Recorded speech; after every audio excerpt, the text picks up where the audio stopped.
monetize? So how it works is I don't have a fancy tool yet. Like there's we've talked in previous classes about um tools like vidIQ, there's TubeBuddy, there's Mr. Beast made his own tool for and so I can there's something called there's YouTube's a website. There's an API for YouTube, right? Yeah. And what all the tools are doing is just let me give Julie permission to record. So what all YouTube has what's called an API. So anybody can make software to talk to the YouTube algorithm and pull stats. So vidIQ, TubeBuddy, and I think Mr. Beast's tool is called View Stats. They all show you in they all show you information in a different way, right? So they use psychology, they use graphs, they use performance stuff.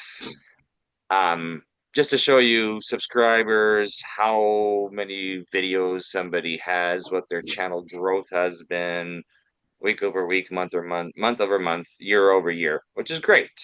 It's Yeah. great to have um, what's my favorite quote I say? Facts are meaningless. They can be used to prove anything, right? So a lot of people will use facts to convince you to do something or distort numbers or something. Right. So I'm building my own tool because I find we're gonna call this episode. I should be streaming this to YouTube, but we're gonna be calling this um this week's class influencer beware because there's a ton of people you can um there's a ton of people stating that they're selling courses stating here is how to blow up your I can't use the word blow up because I'm going to be banned in the Middle East. At least it's not on Facebook yet. There's a lot of people selling courses stating that they're monetized and they're literally just selling courses and that's how they're making money, which is a way to get monetized, but it's not technically Yeah. making money. You don't they may not be in the situation where they have enough subscribers and enough public watch time to actually be getting a piece of that YouTube ad revenue. I get a piece of YouTube ad revenue. I just don't have enough Right. viewers yet to make it my living, right? If I'm getting pennies, but in order to get that chunk of YouTube ad revenue, you need to have over 1,000 subscribers and over 4,000 public watch hours per year to keep your status.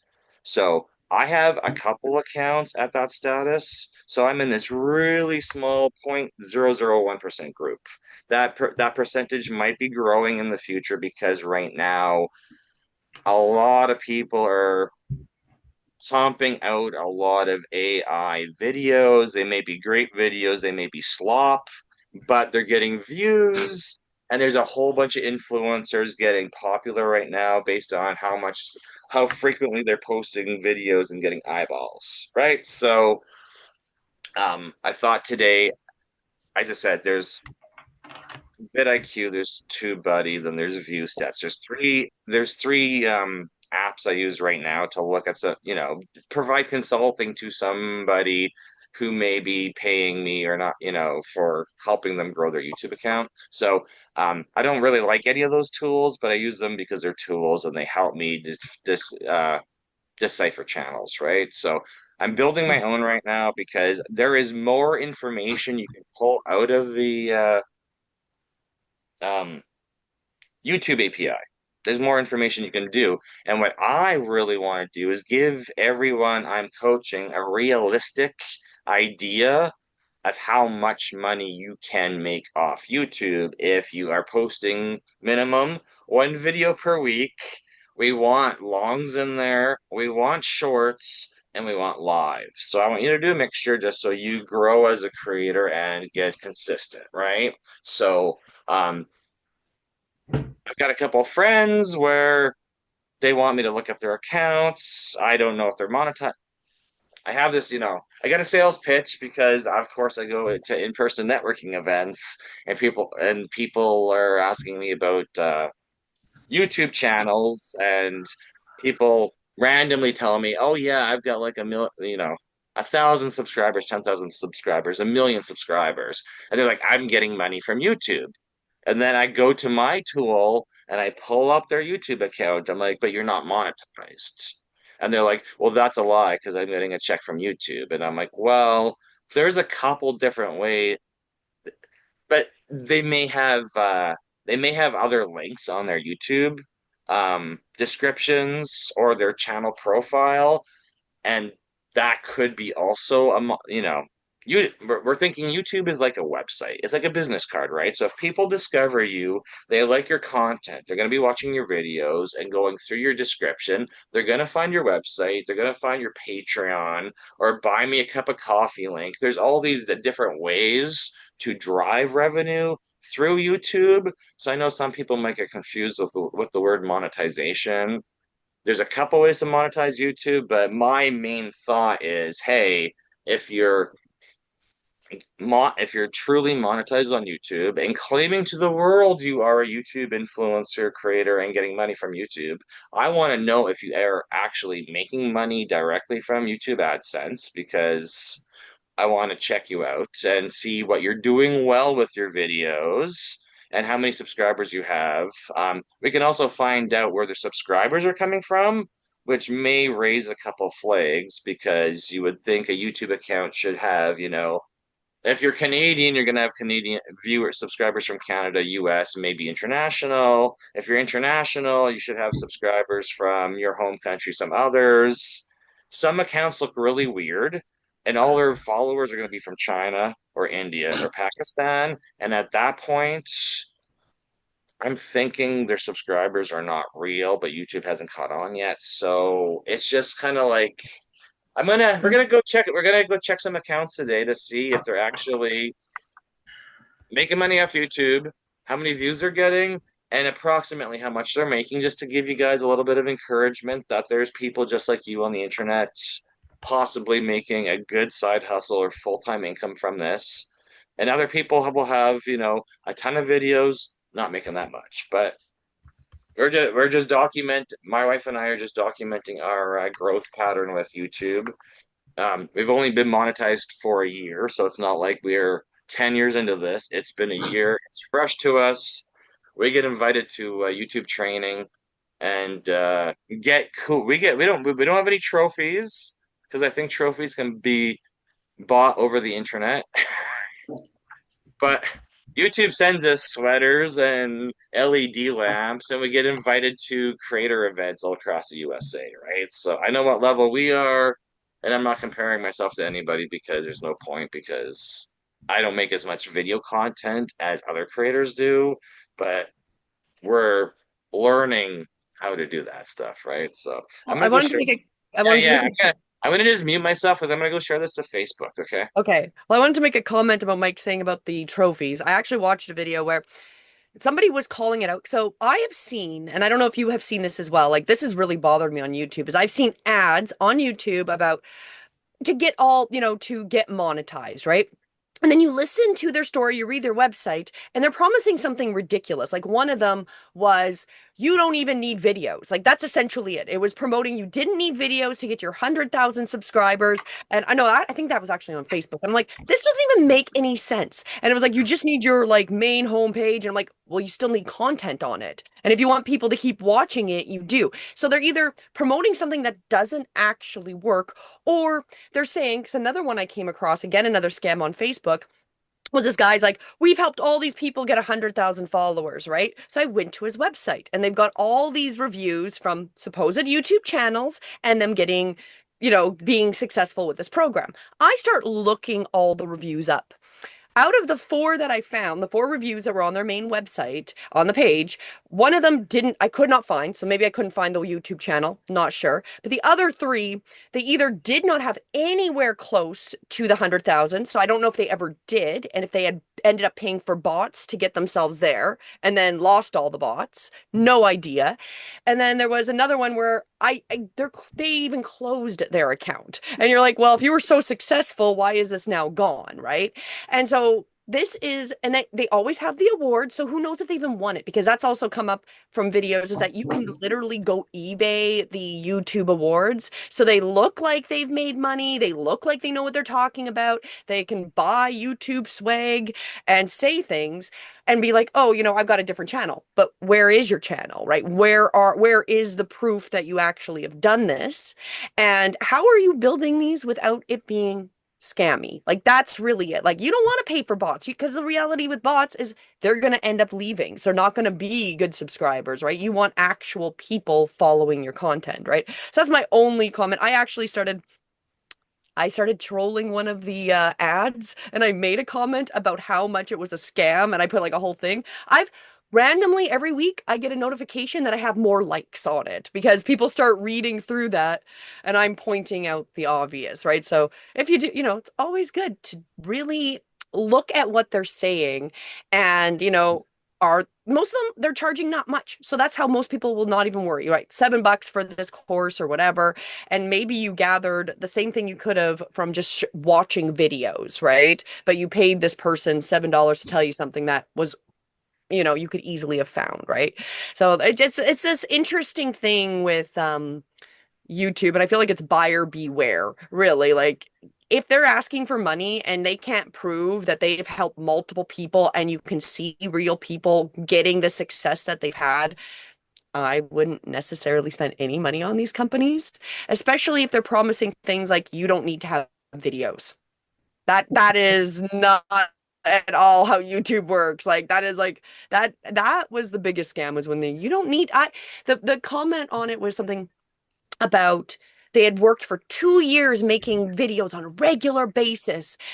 And then I learned I didn't even need videos. And it's like, what? And then it was like, it really even explained that it was like this waste of these 2 years making video. I'm like, skill you're getting better at, you're getting, you're trying different content. You're just really, as they say with anything, you need that 10,000 hours, right? So if you don't do something, oh, okay. I'm talking too fast. I'm talking too fast. Sorry if I'm cutting out. Anyways, that was my point is just beware of what they're promising, right? And if it is that you don't need videos, that's not true. Now, fair enough. Some people can be very successful with very few videos because they're already popular, right? Go ahead, David. Well, another question. So I have slightly over 80,000 views on my Google account from pictures and reviews I've posted. And I don't know, I think I'm in there level 6 reviewer now. Like, how does that compare to YouTube? Or do you guys even know? You're referring to like Google Maps reviews? Yeah, there we go. Congratulations, that's amazing. Um, well, that means somebody that would mean somebody's actually, got the business that you reviewed. This is just so everybody's aware. I think we are recording. It is streaming to Facebook Live. I'm trying to load the tool I use to check for monetization. It's throwing me errors. I'm gonna check it on my phone because this is why I'm building my own tool because soon I want you all to be able to go to my app, type in somebody's channel, and it's gonna pull all their stats and how much they're making because I think that should be public knowledge. YouTube's not gonna show it, but it's accessible. So, well, that's what we're working on. So with David, with your reviewing on Google Maps, it's something I do as well because um I think it's critical for my business to show up because I know I'll answer your question. I'm just kind of doing a side tangent about Google Maps. Google Maps is one of the most important things to have on the internet for business in order to rank on traditional search engine optimization and make sure you show up on Facebook or any other search engine out there, right? And it's also the number one of the top ways to rank in GEO, which is AI search. So Google Maps is incredible because it's all tech. You know, your review, you might be throwing photos up, but it's a third party verified, so Google's third party verified source. And yeah, it's amazing. I don't think I'm at that level, but I leave a review everywhere as I go, and I actually go out of my way to fix. I've got the ability because I am a power user on Google Maps because I have three. I'm managing probably like 10 Google Maps locations because we have our Google Maps address in Canada that we just got back like a month or two ago after it was deleted during COVID. We've got a Google Maps location in New Jersey. We've got a Google Maps location in Dubai, and we just added IamYouTubeFamous.com to a house address in Nova Scotia. So, um, since I'm a power user on Google Maps, I may not be reviewer level like you, but since I'm a power user, if I make an edit to anybody's business, it goes live within 24 hours. So when we were just last weekend when we had my buddy from America's Got Talent on the call, Danny Z. He met us at a brewery. We parked at a brewery. We found a brewery outside of Niagara Falls that let us park there. The Google Maps address is wrong. So we kept circling and circling and circling. And I'm like, well, this is crazy because I'm like, how much business are they losing? Because locals could find them, but if it was somebody who's not local, would you go out of your way to use your brain and figure out how to get there because you can see the building, but you don't know what street it's on? Or would you just turn away and go to the next bar, right? So we figured it out. We parked there, and I spoke to management, and they brought up this problem that a lot of people can't find their business. And I was like, Shh, okay, well, I feel like I should fix this for you. They're like, no, nobody can fix it. I'm like, I'll fix it. They're like, how can you fix it? And I'm like, I've already gone through the song and dance with Google. I know the ways to edit maps in order for them to be approved within 24 hours, right? Like, you Yeah, got to I've move done that the, too.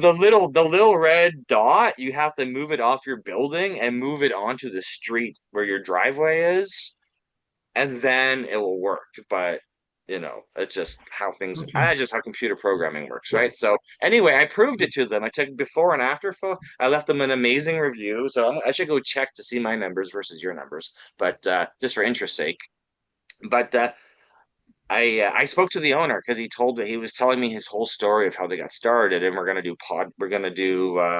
podcast interview with them because they said we need YouTube, and I'm like, yeah, you need YouTube because if you're popular and Costco's knocking on your door to buy your beer, and you can't make enough beer for Costco yet to buy beer from you, you need way more customers. So.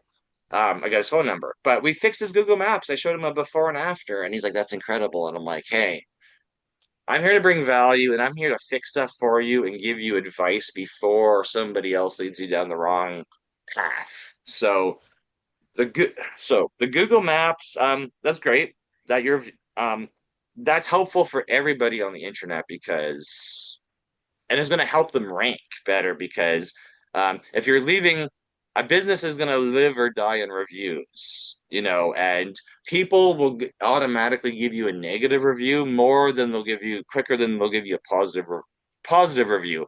I ask for positive reviews from everybody, regardless if I charged you for a service or didn't. I'm just like, can you help us out? Because I should have when I was delisted off of Google Maps in Canada, it killed our business overnight. We went from like let's say 20 grand of income per month to nothing because I had started a brand new brand and you can spend money on Facebook ads, which we were doing. You can spend money on Google ads, which we were doing. But if your Google Maps location gets wiped off Google Maps, you don't know how many of your customers are coming to you because you're listed on Google Maps and your phone number's there, right?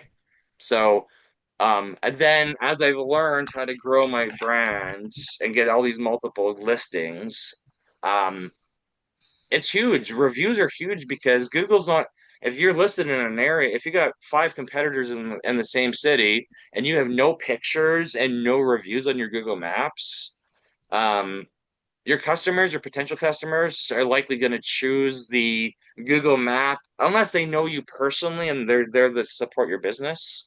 They're going to go to the location that has the prettiest Google Maps prettiest Google Maps homepage with videos and photos. Who do you trust? A business with 100 reviews or one with no reviews, right? Unless you know that person. So I think it's super important, especially since right now there's a lot of deception. I hear about I hear this saying everywhere I go. Doesn't matter if I'm in Dubai.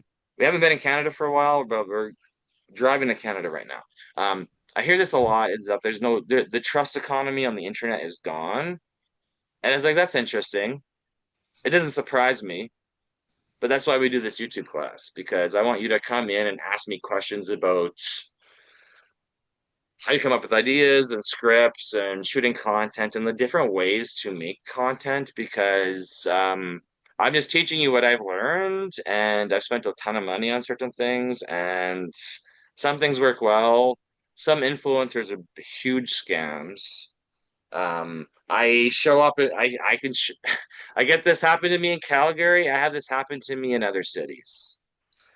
People will say, "Hey, let's meet up." They'll give me an address and then they ghost me. And I'm like, "Okay, if they ghost me, then I can tell 100% they're not legitimate." Right? Because they don't want me to post their picture on Facebook saying we met up. So, I've actually had instances where I've taken selfies with somebody and they told me I was not allowed to take them on Facebook. So, we just want to so I think the Google reviews is amazing because I know it helps. We're right now in this, like, as I say, trust recession where a lot of people are using AI tools rather than Google search. And what I'm finding with AI tools, they can make you pretty photos, they can make you awesome funky videos. You can use AI to make you a lot of tools that will get you followers, maybe people to purchase products from you, et cetera, et cetera, et cetera. But AI makes up a lot of stuff. And I run my business on facts and truth and ethics. And um, with AI, like people are searching stuff on AI. So you want to make sure you as a business, like YouTube's amazing because if you have a product, a course, or a service, if you just have it listed on your website, nobody's going to find you unless you're promote in person promoting that or paying for ad traffic to go to that website. I just had this chat with my friend in Boston last night because I said if you have multiple different websites and a Google Maps listing and YouTube and all these third-party validated sources, you're going to show up on AI search, right? So it's just, but AI is also going to find the dirt on you, the bad stuff. So I think I posted on Facebook probably a couple weeks ago, probably like 2 weeks ago. My search results for for not the YouTube brand because we've only been doing this what 20 weeks, like half a year, give or take. My Don't Get Hacked brand's been around for 4 years, and I've been doing IT consulting for 20. So my name's around, but I'm still not listed on Wikipedia or IMDb. There's a lot of places I want to be listed, and I think I have to figure out how to get listed on those places because other people are now asking me how to get listed everywhere and have positive results in AI because so I posted recently I searched my Don't Get Hacked business and AI said, or ChatGPT, I tested it on a few AIs. It scanned and showed me all the resources I have that my name is mentioned. And then I went down this rabbit hole because I've done a lot of podcasts, and those podcasts don't even seem to exist anymore, which is challenging for me because I went out of my way to follow up with people and get on their podcasts. And the links I have for their podcasts don't even exist anymore. And this was last year. So I was like, oh, I did all this time and effort to build these relationships and land on these podcasts. And the podcasts, the links don't even work anymore. So that none of that stuff's working for me as to as an authority metric, right? To prove that I know these people and I've been on their podcast. So I don't know if they deleted them or they're no longer doing that podcast or something happened to them personally and all their links are down. I don't know. It doesn't matter, but it would have been nice if I knew that. I would have recorded all that stuff I did myself and personally gone and put it up on YouTube or Rumble or or even linked on my Facebook and my LinkedIn, just so there's these third party validated sources that say, hey, Mike claims he did this and here's the recording. Whether or not that skews your perception of me or makes you trust me more, it's public knowledge, it's on the internet, and it helps people when they get introduced to me. It helps her, accept me and trust me quicker. I don't know if your Google review, you could do a video. I know you said you were working on some videos. You could do, as an introduction video, you could show. I don't know. I don't think everybody knows you can do that, where it's review places on Google Maps, and I don't know if you're getting any benefit of that. Obviously, you're getting points and stars and congratulations from Google Maps that you're commenting, but you could literally, I think that would be amazing content because it would be like an introduction. It's like, hey, this is who I am, and this is one part of my character, or one thing that I do. So I think that like it just gives me content idea for myself. So thank you so much for suggesting that. AI probably wouldn't have told me to do that, but a real human told me to do that. That's amazing. So. I'm still on my first cup of coffee and we're still in well, I'll be in what time zone are you in, David? I'm back in Calgary, so mountain. Oh, you're back in Calgary. Okay, you said you were sailing and I was like, I don't hear too many Calgarians saying that, so No. Yeah. Well, to summarize up, the idea is that the Google Maps and YouTube both feed back into Google, right? So the more that you have feeding Google, so your Google Maps is a huge, huge part because Google's going to promote you and you're probably going to show up before your competitors because you have so many reviews, right? And then and YouTube is just kind of like that, where they can see your face. So you can even put in your review your link to your YouTube, which is just going to make it, I guess, more full or more, I don't know what the word is, like just connecting all oh of my God, those. yeah, that's crazy because it's all since Google Maps is all text based. We'd have to check because we'd have to check to see if you can drop URLs in Google Maps reviews. Well, I know I know that you can put websites when you're setting it up. So we can go and do a little bit more in there, but I'm sure you can put a link, whether it's going to be active or whether you have to actually like copy and paste it might be the thing. But if you do have it, like they search you, your Google Maps should show up as well as your YouTube, right? Like that's Oh going to no, I know, but be we're suggesting if we leave a comment on somebody else's Google Maps reviews, are we able to leave a URL in somebody if we're leaving a review for a business, can we drop our business link in that review? well, I know you can. I know you can leave pictures, so no, I have no idea. I've never No, done no, that. no. Oh, I know. I just like, oh my God, because everything on Google is text based and can be indexed by the Google Gemini AI algorithm, which is just another idea. I'm great. This is great. This is great stuff today because I wouldn't. I had an hour-long chat with my friend in Boston because she's like, "Hey, what should we do with this situation?" Is like make as many links as possible to your brands. And then she's like, you have to send me this stuff and I have to do research. I'm like, yeah, go out. No, no worries. So I'm like, we need to record all of our conversations going forward because she asked me questions I don't even necessarily have answers to. And after I think about it for 10 minutes, I'm like, okay, no, this makes sense. This is doable. So, um, I'm still checking to see. I think I have to reboot Chrome here because my even though Starlink is fast this morning, um, my Chrome is like hanging. So I might just have to do the count reviews on my phone. So anyway, how are you today, Jeanette?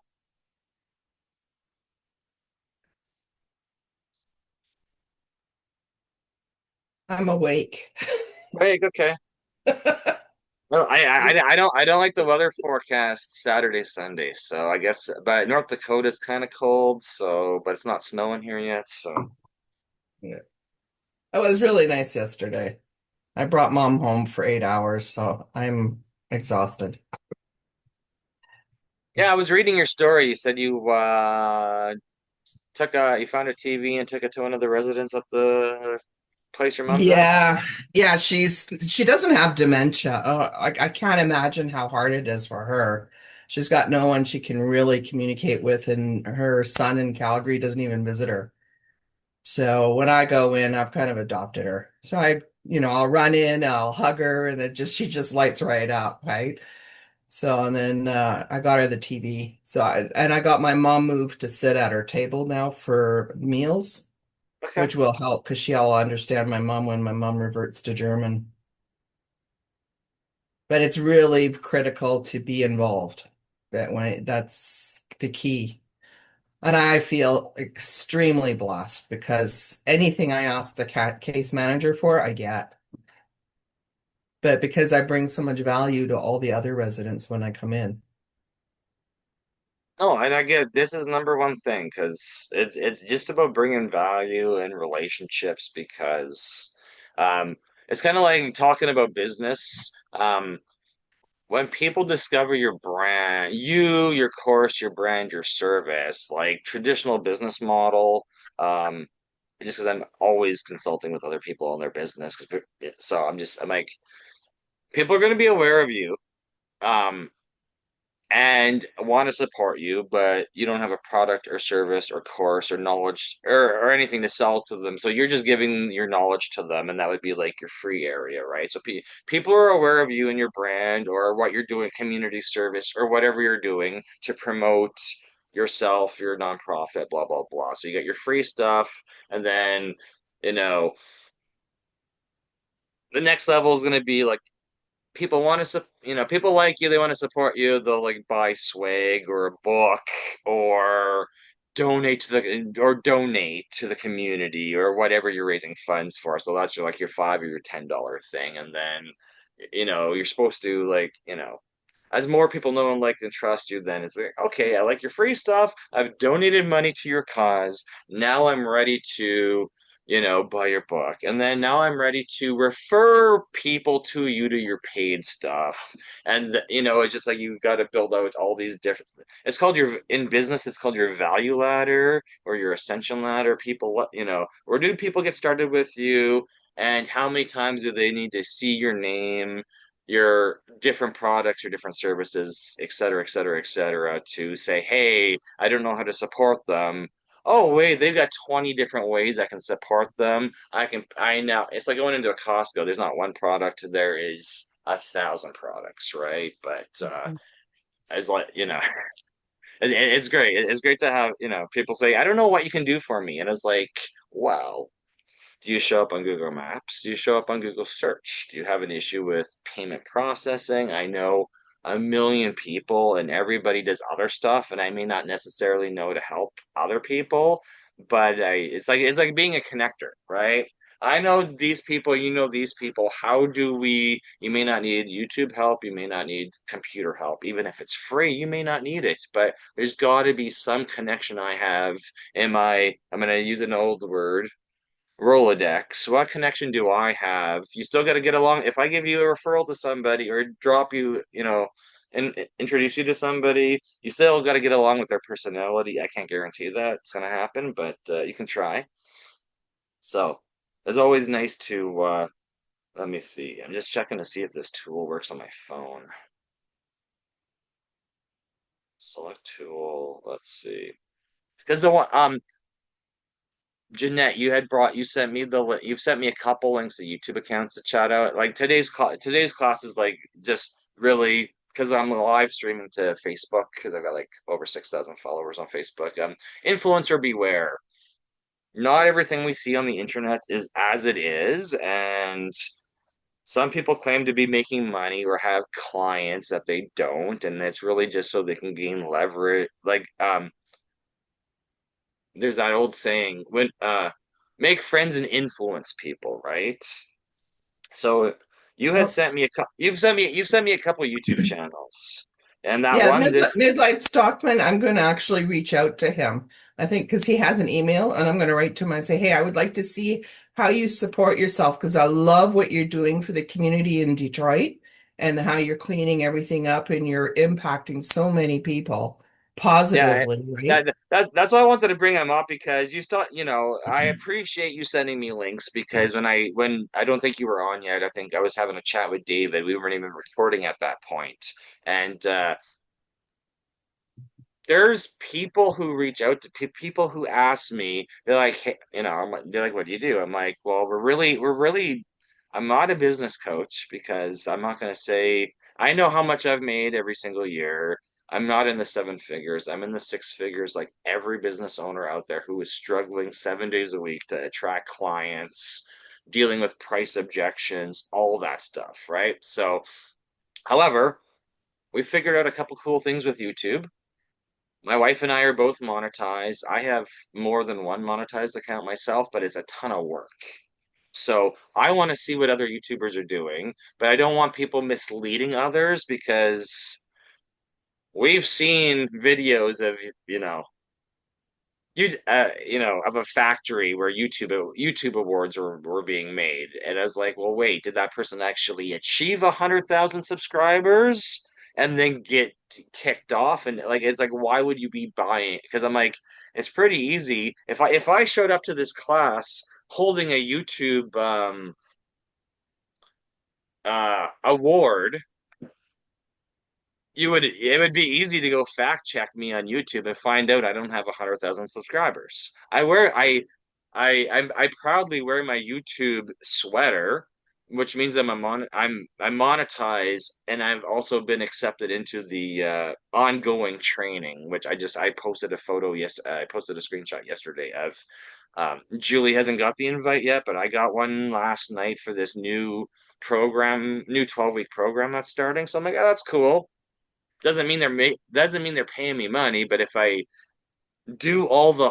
show up for all the recordings or the live classes and do all the homework, they'll send me not a statue, not a plaque. We've got LED lamps coming. So I just got a cool little thing I can put in the background of my videos or whatever, right? But the guy we were talking, actually, I should go bring up his account. The Let me see. Is this tool working yet on my phone? Because I know previously you had brought up that lady named Sunny, and I Yeah. do like her videos, but she is selling a course. So I just wanted to go do a quick follow-up today to see if she has achieved monetization using her own course or not. I actually unsubscribed from her emails because she was barfing on me.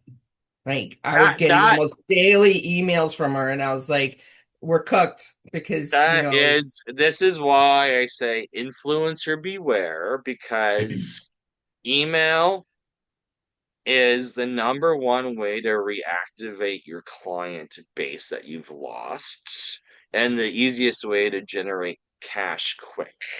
Unless you're standing at the street corner and you go on OnlyFans, email's really, but you can send email to 1,000 people. It doesn't mean anybody opens them, right? So it's just one of those things. But I agree. Some people, my business coach training from Grant Cardone is post every single hour of every single day. And he jokes about people unsubscribing to his emails just to resubscribe. That's somebody, well, I still like him. Some people say but there's all this bad stuff about him on the internet. Whatever. Everybody's got a different opinion. But he's got a full team. He never did that when he started out. But of course, when you have the business growth and the cash flow to hire people, you can hire people who go and do all your social media posts for you, make all your videos for you, manage your YouTube channel. I know for a fact Cardone is monetized on YouTube, but his wife's not, and his wife's got a ton of good content on there, but she's not out there. Like, she promotes herself and she promotes her she's a realtor as well, so she does business, and she's his supporting actress. She's supporting him, and she's hit, all, but I'm like, not everybody, is going to be monetized. And also, if they're monetized, doesn't mean their account's optimized. So of course, once you start making money, then you really, if you want it to be a full-time income, then you're gonna have to game YouTube, because you're like, hey, this is what we teach our clients on the one-on-one stuff that they pay for. Is I'm like, okay, let's look at your analytics, and which videos are your top videos. Our very first VIP, our very first guest who was monetized, my buddy Lefty, who's a Canadian, he's out in Ontario.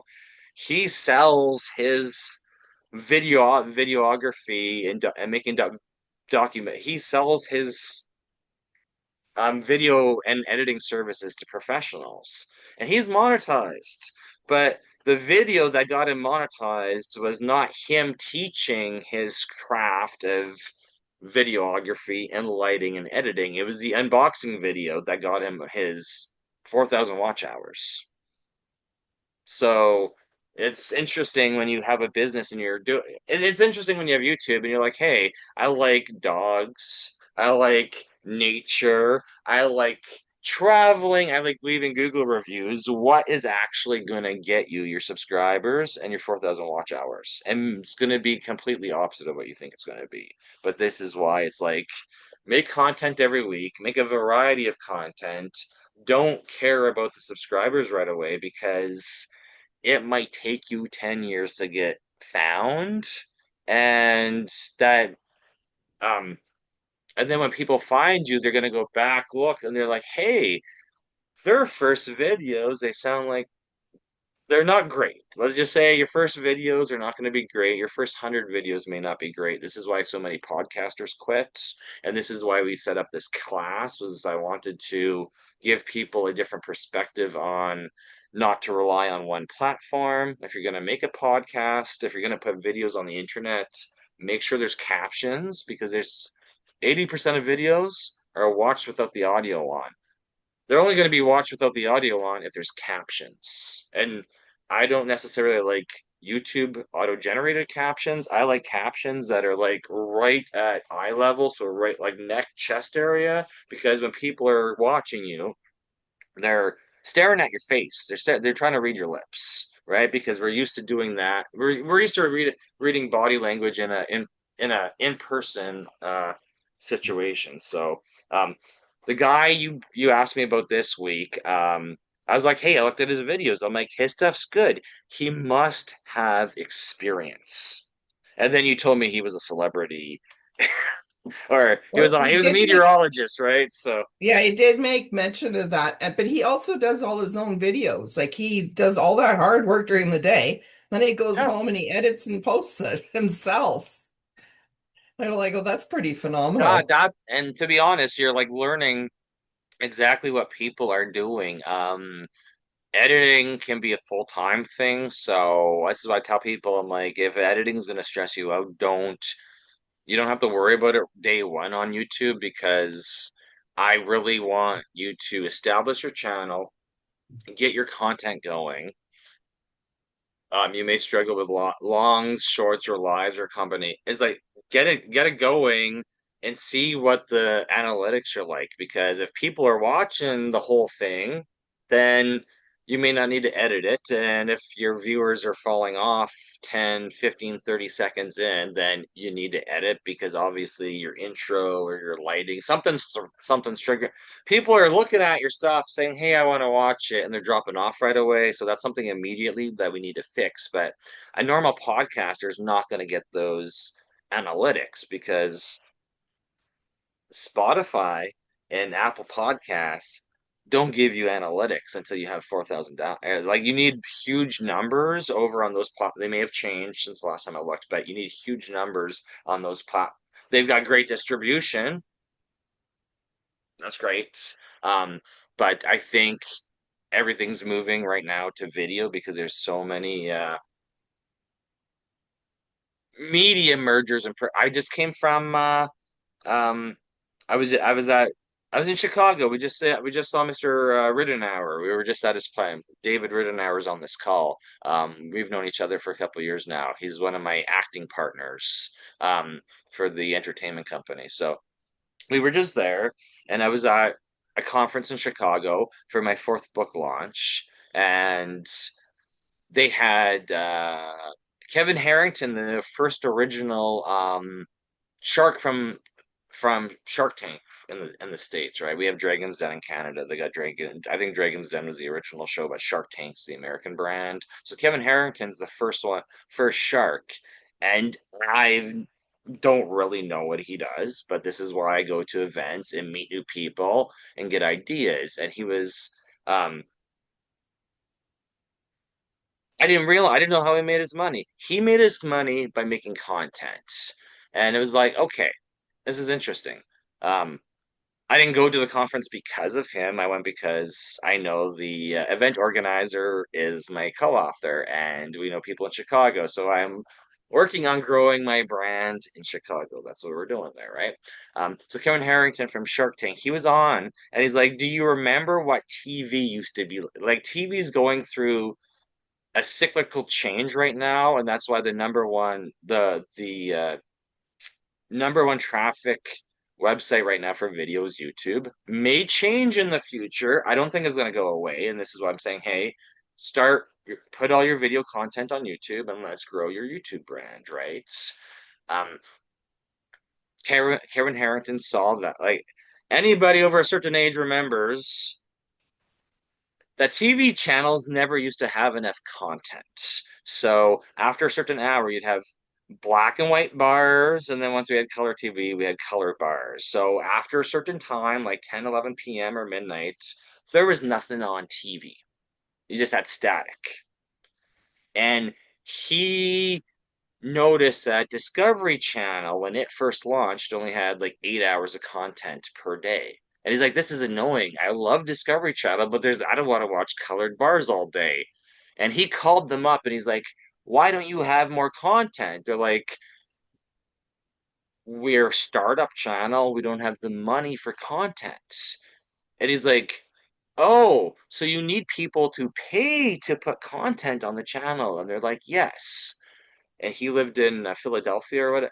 Um, he's the guy who got Ginsu Knives infomercials. So he filmed Ginsu Knives and he got them on Discovery Channel. So it's like so I'm going to explain the life cycle of TV right now because we're seeing a dramatic shift into everybody coming to YouTube. But again, YouTube doesn't have enough content, so people go to YouTube and then they'll go somewhere else if they can't find you or can't find what they're looking for. So after he sold all these shows to Discovery Channel, then he went and made the As Seen on TV show, right?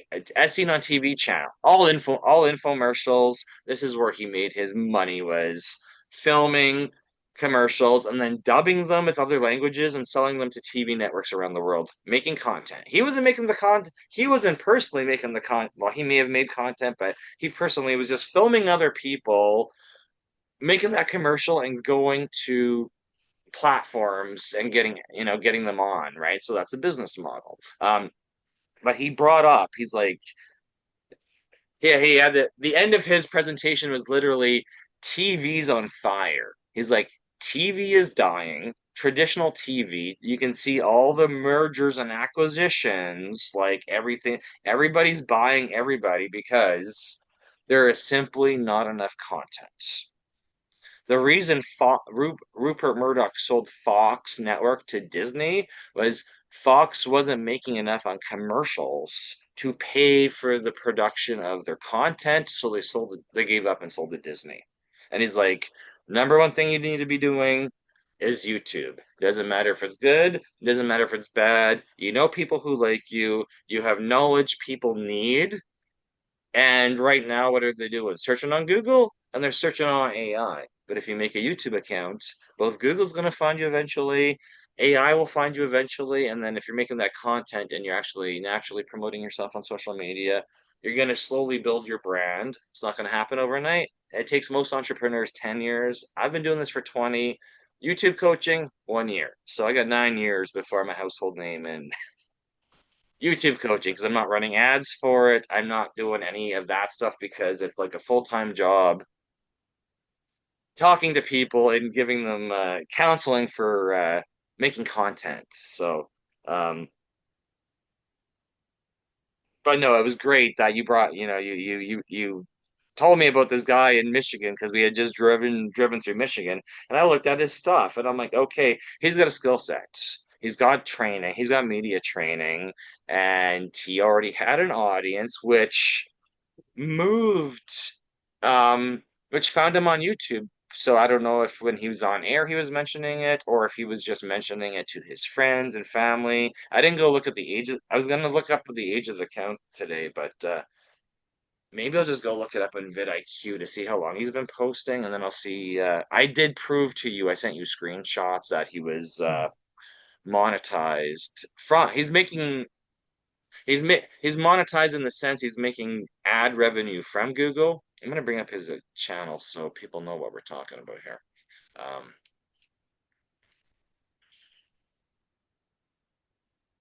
I've been watching a lot of it. I actually enjoy watching him. It oh, just I agree. I like he's got supporting people.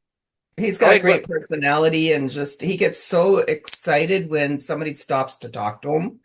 And especially when he goes into like Detroit, going into a black neighborhood and being a Caucasian, he's risking his life and they come up and they just love him because he's cleaning up a house and Yeah, and he I doesn't think want that's them. actually well, we this has come up a couple times where I don't know if you've seen the YouTube videos, just to give you guys ideas that really anything is possible with YouTube because you may think your life stories are not interesting, but to many people they're going to be very interesting or they're going to have similar experiences like with your mom and dementia like everybody's going to eventually go through that or know somebody going through that so it's super important are you going to when people are looking up resources they're going to be looking on the internet and now they're going to be looking up on chat gpt google's going to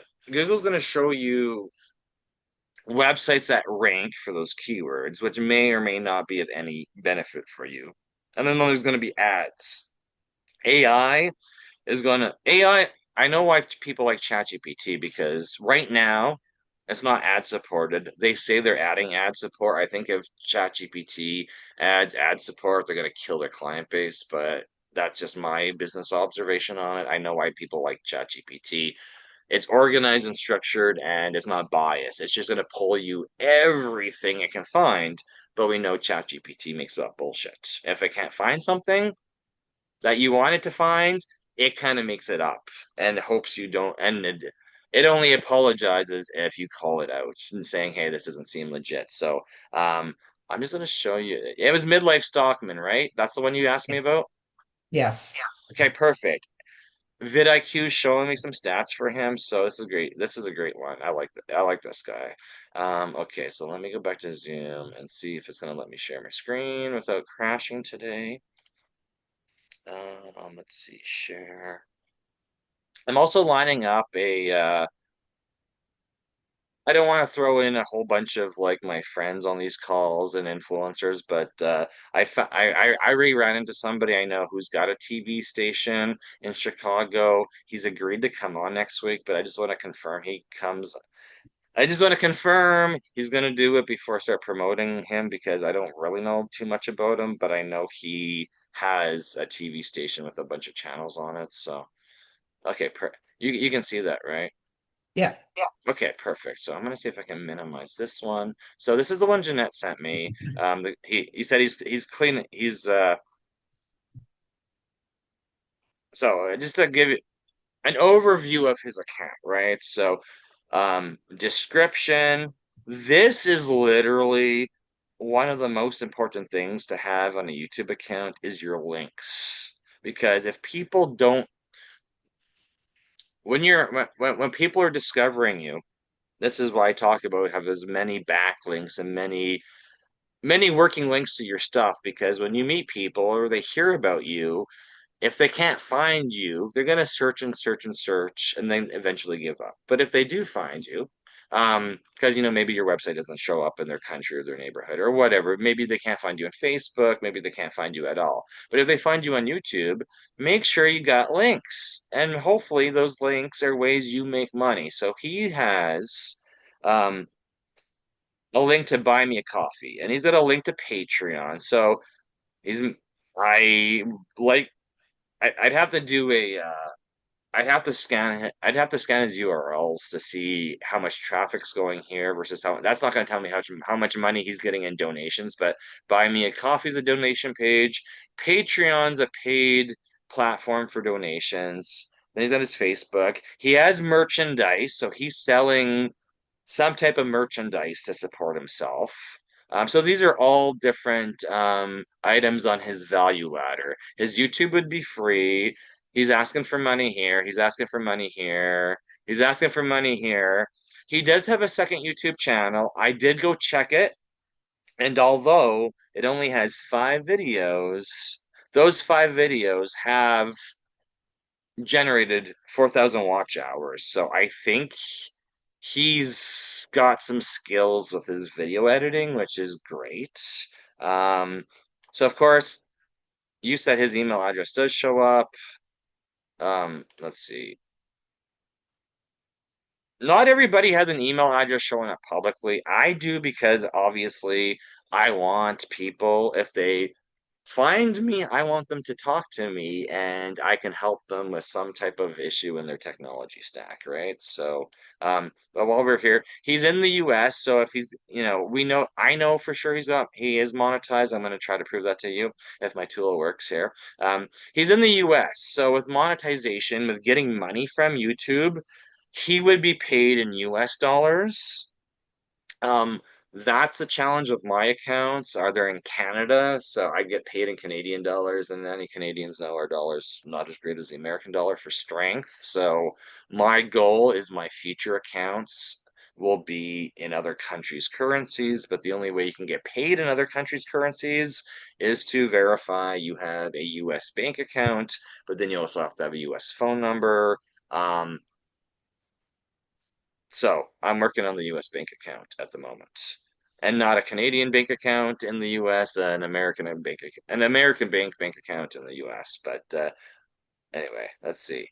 Oh, there he is, midlifestockman@gmail.com. So there he is. He's got an email address. So whether or not and this channel's it's been around for a while, which I don't know if I sent the message to you, but I was surprised he's making as much as he is with the little amount of videos he has, because he's only got 120 videos.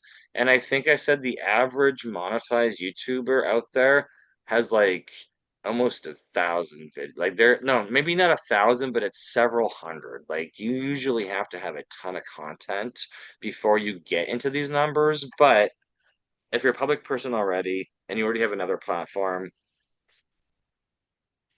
sky's the limit, right? So let's go here. We know he's got 196,000 subs, 120 videos, and 146 million views. So, um, there we go. This is coming from vidIQ. I don't know when they added this, but I like that number. So there's Jeanette. There you go. It's saying he's making at least 15K a month, US. Oh. And look at that upload frequency. I told you, you don't have to do a ton of videos. 1 video per week, but that's if you have a platform and you're making content. Some people, as a, if you look at any new influencer, any new content creators, any new YouTubers out there, if they're pumping out a lot of content, it's because they're getting a ton of views on the content they're putting out. So they're like, hey, it's working. I'm getting a lot of views. They may not have the subscribers yet. They may not have the watch hours, but they're pumping out a ton of stuff. You don't have to do that.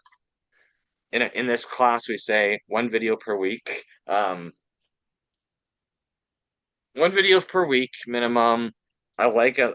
Longer is going to be better because watched monetization status on YouTube is 4,000 watch hours with your long form content. Your long form is now anything longer than 3 minutes. If you're just doing shorts, you need millions of views, and I think that's a tougher egg to crack unless you're producing a lot of AI shorts. So I did not get my monetization status from shorts, so I'm not going to talk about making shorts because it's not my cup of tea. I rather just do like things like this and record them and you know make it do it yourself. Like Make just one comment about the shorts.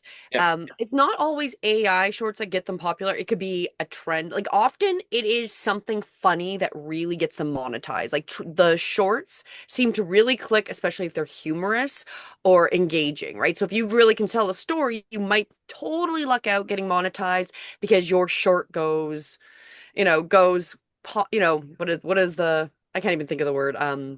viral. Yes, there you go, No, no. viral. No, I understand that, but it's usually if you look at viral videos, they're gonna be um I usually don't see male characters. It's usually ladies. Um and it's usually dancing or it's like making something, but they usually have their craft nailed down where it's like, or baking or cooking.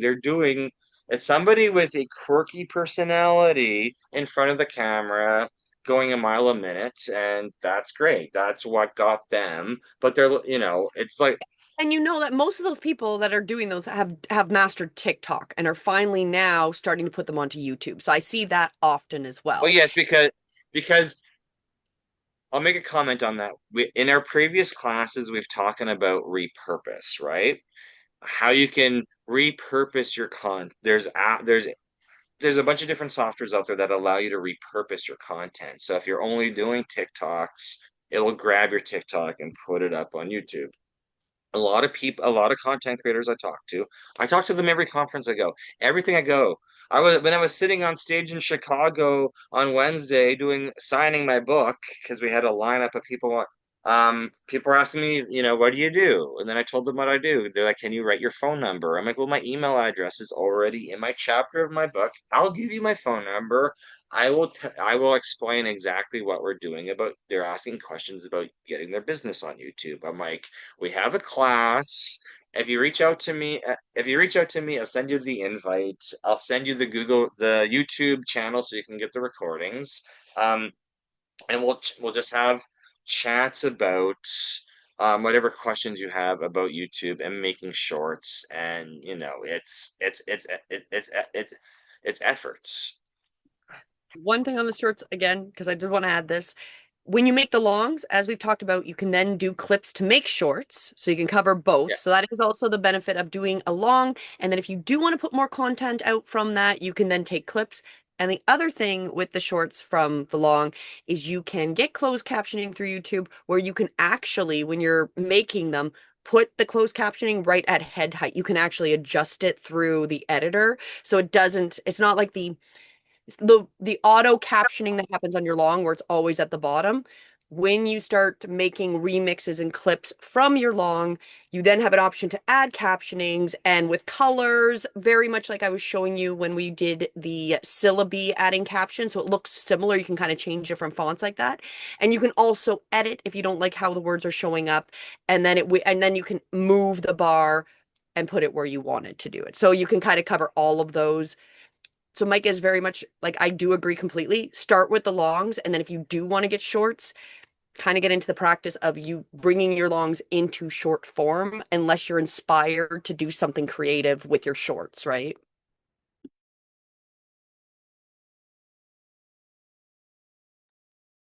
And you cut me off before I was finished with what I was talking about. So, are you still there? You can hear me?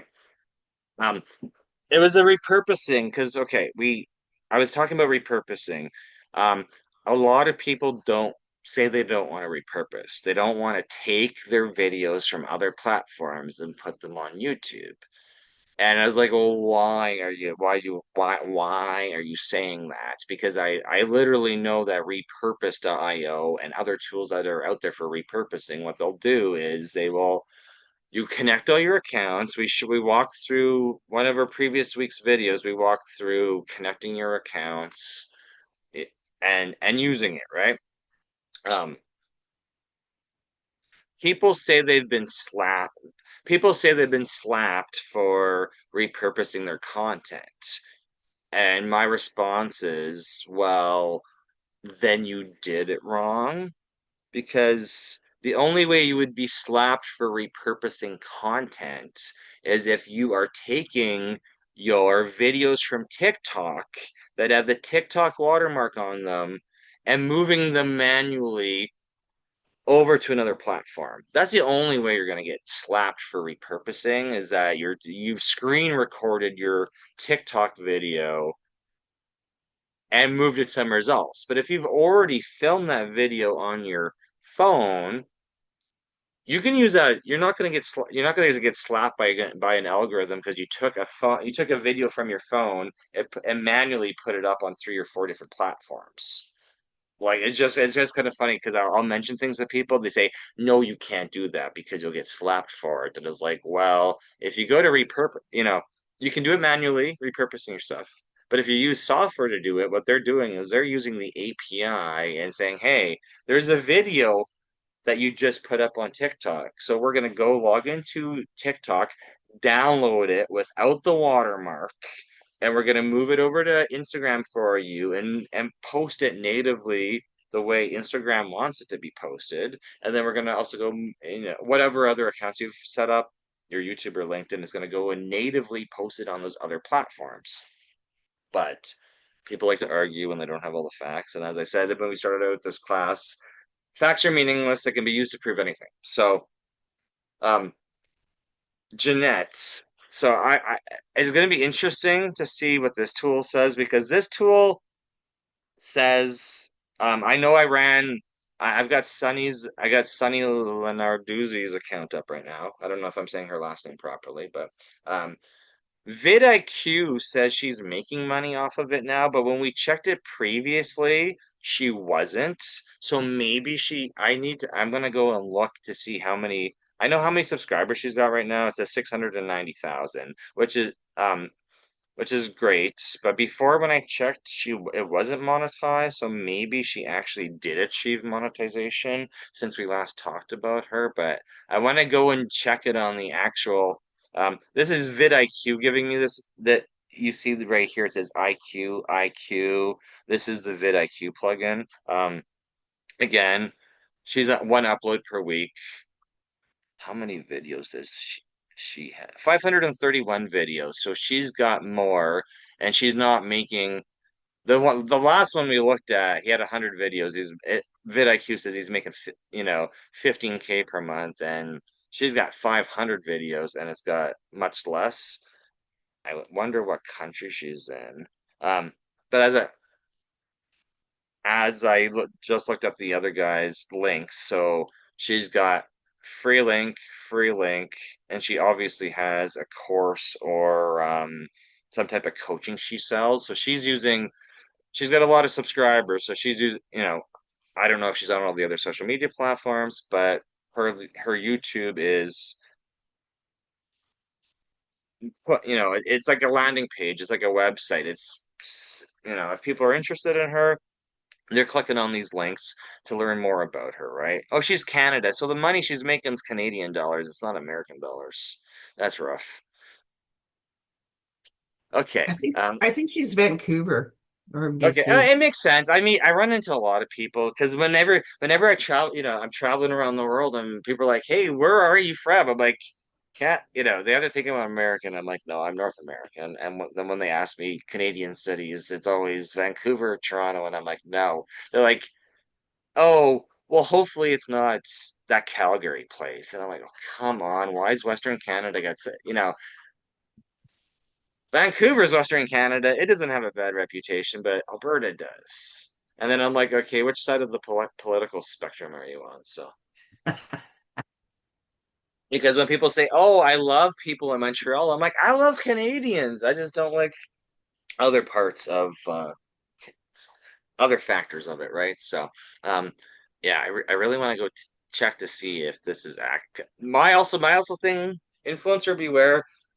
I don't know how great these plugin tools are. I always like to fact check stuff because I know the tool I've been using. I don't normally check monetization this way. I go use my other tool because I know it's pulling right from the YouTube API. Um, you can actually find if you want to look at browser code. I'm not going to show you browser code, but you can actually tell if somebody's monetized because there's going to be code in their videos literally stating if ads are turned on, they would only have that piece of HTML code in their video. They'd only have that indicator if they were monetized, and that's part of the YouTube API. So let me go and see if this tool is going to load because I just want to fact check this. Not that it matters. Previously when we checked her, she wasn't making it. She wasn't making any money, but maybe she's achieved it now, which is great because I like people and I like creators, and I want to make sure if people have frameworks, they're actually making money from their frameworks. Whether or not it's the right training or guidance for you, I'd have to go and buy her. I'd have to go watch her stuff. There's a ton of people with YouTube guidance on the internet. Most people are going to say, hey, go find the 5 influencers that you like and go find their top 5 videos and copy them and reproduce them for yourself. And then go comment on all their videos and ask people to follow you because we can, we only achieve greatness if we actually find people who've achieved it and we start following and implementing what they do. So if you can see my screen, this is not my tool. It's just one of the other tools I use for monetization checking, which will show me um, how much money they've made month over month, year over year. And there's a ton of people where I type this in. They've got 1 million subscribers. They're not monetized. vidIQ shows them no money. And then this one also shows me that they're not making any money. And I'm like, okay, they're an influencer. They got a big following. They got a ton of videos, but the videos are not gaining any. And this one is definitely all supported by ads because you can tell the ads are popping up. The tool I'm making, I'm not. It's not going to be supported by ads because I'm making my own app. It's just every time you add a new feature, there's error messages, and I've got like 3 apps have to actually. I got 3 apps have developed. So um, the cybersecurity one for unlimited cybersecurity help. I think I'm gonna post it today because I was working on it till like 1 o'clock in the morning because I've got so many people asking me for access to it so they don't get tricked by ChatGPT and bad computer help. They want answers I would actually give, and I'm like, it's gonna be easier to make an AI version of myself to answer your technology questions and your YouTube questions than for me to make videos about all this stuff because everything's going to change day by day, week by week. So, okay. This this is why I'm making my own app because I hate using other people's tools where there's a ton of pop-ups and stuff. Okay, I'm gonna check this on my phone. This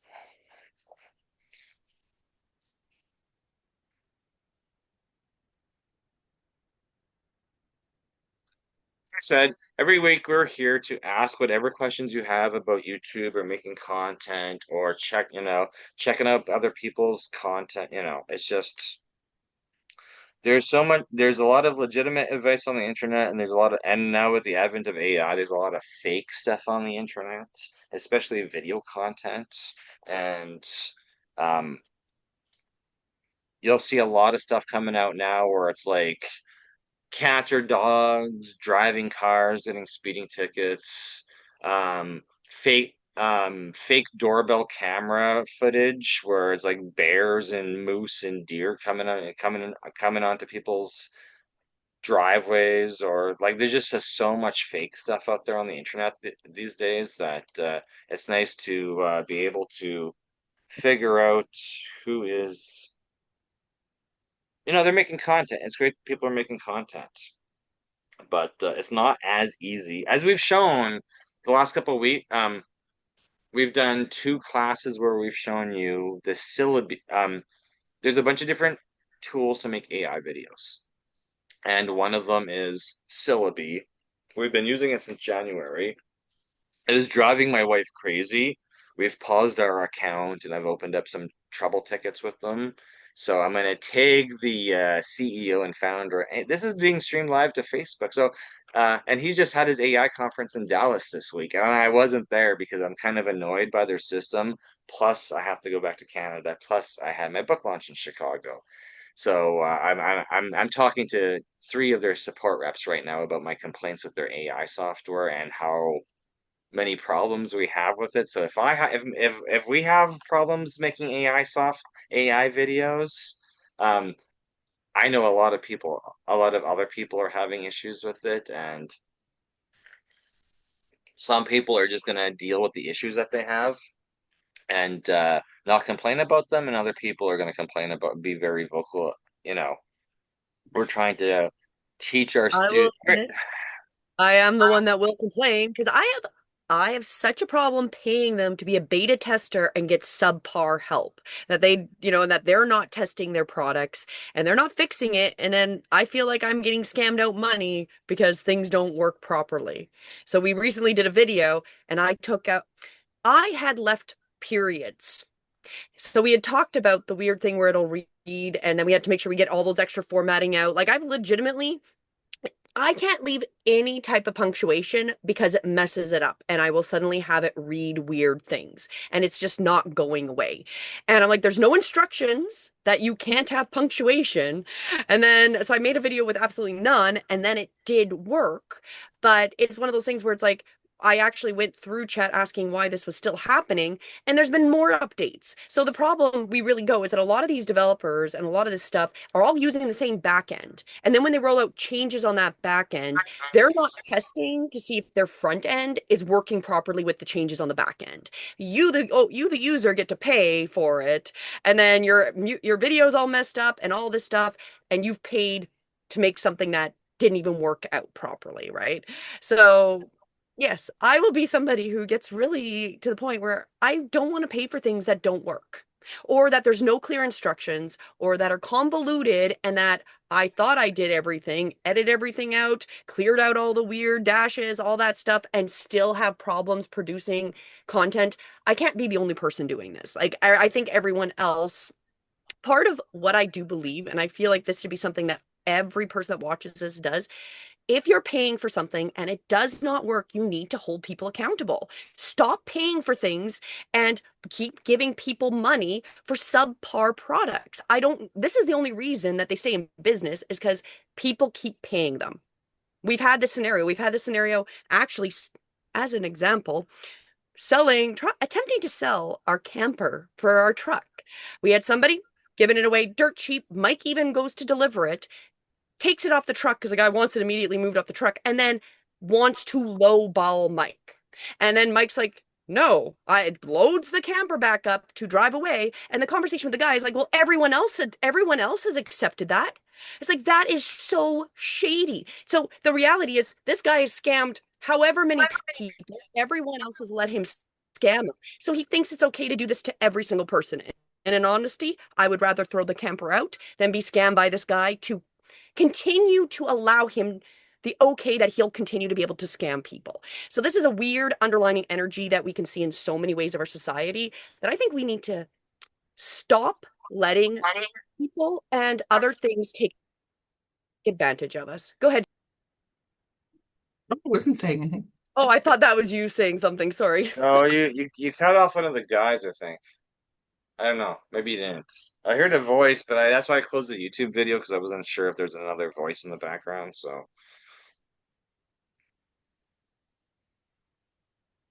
let's Anyways, see. that was my little side rant. Stop paying for things that you're not getting good quality for and hold them accountable. Complain. If everybody complained, they would have to fix things because there's so many situations where I go, okay, why are they allowed to do this? Well, because it's cheaper for them to have a lawsuit than to fix this problem because the majority of people won't complain. And those few people that complain and win the lawsuits and get a lawyer, well, they benefit, but they're still selling a subpar product, right? Um, yeah. Anyways, there's my little rant of not liking to pay for things that don't work.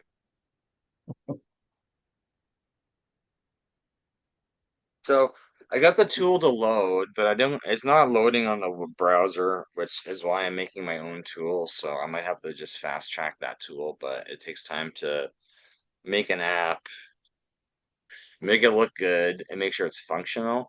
And I've been working on it for like 3 months. So it's I anyway. My experience is computer. I did programming in high school and university. Didn't think I'd use it because nobody was really doing app develop. No apps. The app ecosystem didn't exist when my wife and I graduated from university, and now people make billions of dollars with apps, and I'm like, okay. I anyway. So it was interesting because when we looked at vidIQ, it said Sunny had um very low earnings, which is like, okay, that's fine. You can, I don't know what, how, I know how much YouTube pays us. I don't know how much YouTube's paying everybody else, but the other tool that I use says she's not monetized because she doesn't have the watch hours. So I don't, I take all information with a grain of salt. Um, Usually, this is why I use multiple tools. I want to know exactly if people were I've had people come to me and they're like, "Hey, I used to be monetized and then I lost it."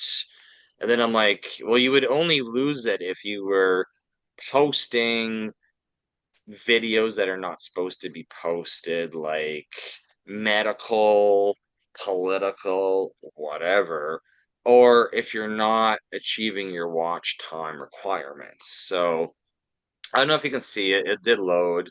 It says she's not monetized because she doesn't have a. It has step anyway. So the tool that is not currently I'm sharing on my screen that's not loading in Chrome. It loaded on my phone. Um, it says it, YouTube ads are not YouTube ads are not enabled. So that's what it says. And vidIQ, see, vidIQ, I think, is calculating it based on how many video views she has and not watch time. So this is what I'm saying.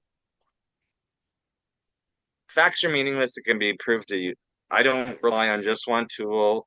When when I send, normally what I do is I send when somebody's asking me how we can consult and help them with their YouTube channel, what I'll do is I make like a PowerPoint presentation and I take screenshots of all the stats I have being a channel creator. I can look at what we have access to in our tools versus all these third-party public tools. And I'm like, here's what everything looks like.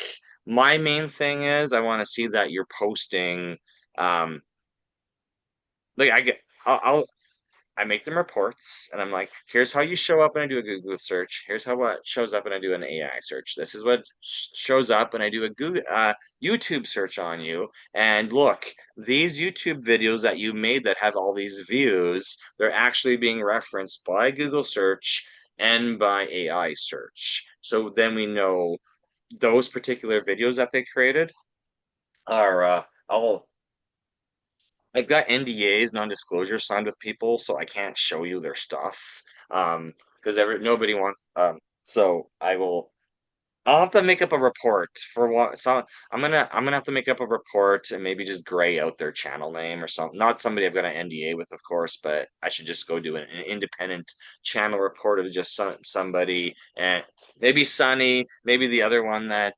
you sent me, Jeanette. Maybe I'll make a generic looking report. a generic report with their channel name scratched out, but just to show you the main reason we're doing this is because we want to empower you to make YouTube content and video content so you show up and then literally show you that, hey, if you get videos with tons of views, those videos will be then I pretty much use them as like business cards because somebody will ask me, hey, I want to learn about Bitcoin. And then I literally send them my Bitcoin episode. And I'm like, here's my Bitcoin. They're like, oh, you made a video about Bitcoin. It's on your YouTube. And I'm like, it's one of the reasons. It's one of the, it's content on my YouTube that helped me get monetized. So here's a direct link for it. And then that conversation led into, would you teach this to people in person? And I'm like, of course. Where are you located?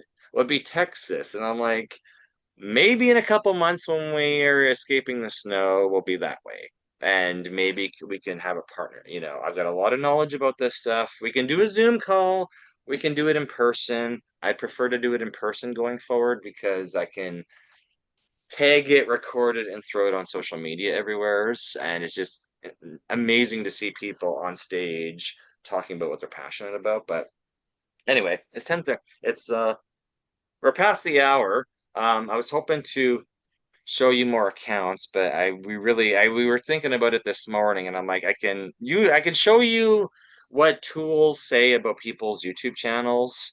Um, it's just really influencer beware because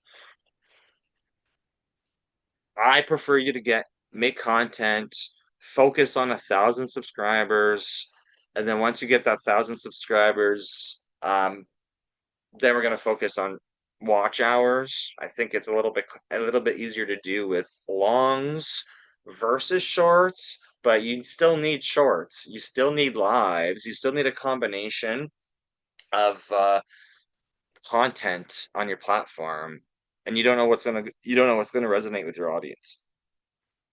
You just don't know what's gonna.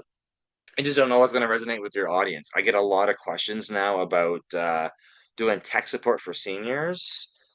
And I'm like, this is exactly why we've made an app because I want you to ask as many questions as possible, but I want to um,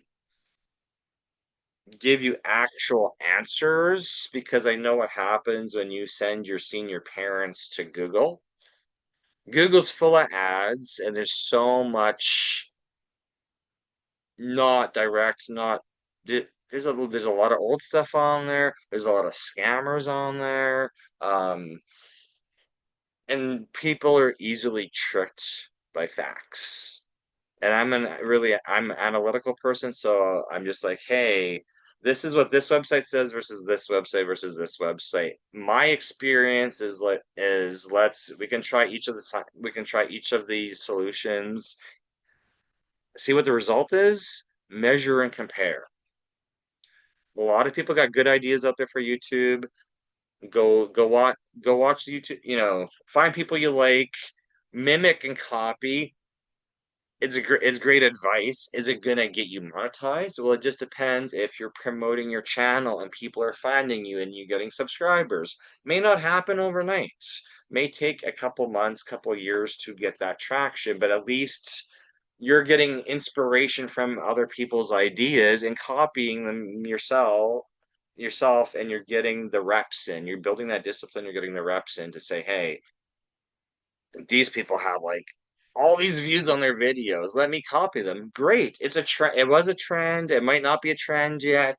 Copy it, explore, test out your abilities. And as we said, we know like I've shared it a little bit, but David Rudenauer is in this group. We every July we're in New Jersey for filming for our entertainment company because we're all trying to become famous, right? So how do we can become famous? We need to film content. We've got a group called Mupo Entertainment. We film content every summer, so we do something different every July. Um, but it's a challenge because we're not all professional actors. None of us are professional actors. None of us have been paid for our acting skills. So we show up, we learn our lines, we do the scenes, we film it. it needs to be edited and it needs to be shared with the world. Number one thing you're going to run into is tech issues. You're going to run into cameras not recording properly, audio. Every single year, does not matter how many audio guys we have, there seems to be an audio issue. It's just what happens. You got to edit around it and post it and just keep perfecting the craft. So, we just really, I think just this week we've got our 58-minute pilot that we've been pitching to major networks. It's on. I'll post it today, and you guys can go watch it and give me some feedback on my actor skills. Because people say, "Oh, Mike's animated and he makes funny expressions," and I'm like, because I think I'm pretty boring, and I want to. But I've gone through professional acting training. You can find my acting, my oh, the person who trained me on acting. She's on HBO. She's on Facebook. You can go look at her stuff. Connie Giordani. So I've got skill, I've got acting skills. We've been in the camera for years. And this is the result of what I've achieved so far with all the stuff that I'm exposed to. So, anyway, influencer beware. Everything on the internet is not as it seems. There's a lot of fake stuff out there. I'm just dropping truth bombs on YouTube University that we host. And bring it next week if my connection works out. He has his own TV channel with a ton of different content on it. So he has a platform where other people have shows on their platform, and he just rebranded. And I literally walked into the conference on Wednesday. I gave him a big hug. I'm like, "You're here." He's like, "We know each other, right?" And I'm like, "I have your phone number and I text you all the time. Well, let's take a new selfie, and I'm going to send you the selfie so you remember this white guy who's coming to Chicago from Calgary, right?" So, and then I'm like, "Can we do something together?" "Sure." I'm like, "Perfect." And he was like, and then yesterday he texted me out of the blue, and I was like, "Hey, cool, let's do something cool together. Come on and give us some edu." I don't know that much about him, other than he travels and he produces content, and he's got a roster of professional speakers and he's got a roster of channels or TV shows on his channel. So I want to know exactly um, what their experience has been over the years with getting people signed up and producing content and distributing that content. And because the only way we know as we grow this is we learn from each other. People say, "Hey, don't do this, don't do that. Do this, don't do that." You can do what I'm telling you not to do, but you're gonna burn through hours and time and possibly get frustrated. And we all have, it's like how we teach our children. It's like, "Hey, you can do what you want, but this is what our experience has been like with this." And I know everybody's going to grow up and everybody's going to go through their own experiences and have their own relationships. And my advice I'm giving to you is just my advice from my experiences. But I hope it, inspires you to not get frustrated and stuck. Go for you get frustrated with technology or filming or uploading to YouTube. Julie was getting frustrated. She uploads her stuff to Rumble, and I hate the Rumble upload experience, and I want to fix it, but I need to finish my other apps first, and then I'll go look see if I can figure out a way to automate. There used to be an automatic way to get stuff from YouTube to Rumble, and then YouTube killed it, but any piece of software can go download videos from YouTube. So we just need to find a way to automatically upload stuff to YouTube, to Rumble, to make my wife's life a little bit easier. Anyway, does anybody have questions for today before I shut down the Zoom? I didn't even look at the chat, so great call. Great call. Perfect. Awesome. Have yourselves a great weekend and stay warm if you're getting snow this weekend. I'm sure I'll see it at some point as I drive. We still got to drive across the whole state of North Dakota, so we're not and then it's Saskatchewan, and then it's Alberta. So anyway, have a great day, everybody. We'll talk to you next same time, same place, and I'm looking forward to getting feedback from my special guest that's coming on next week because I really want to help him out with something that he probably doesn't know he needs help with. So anyway, have a great day.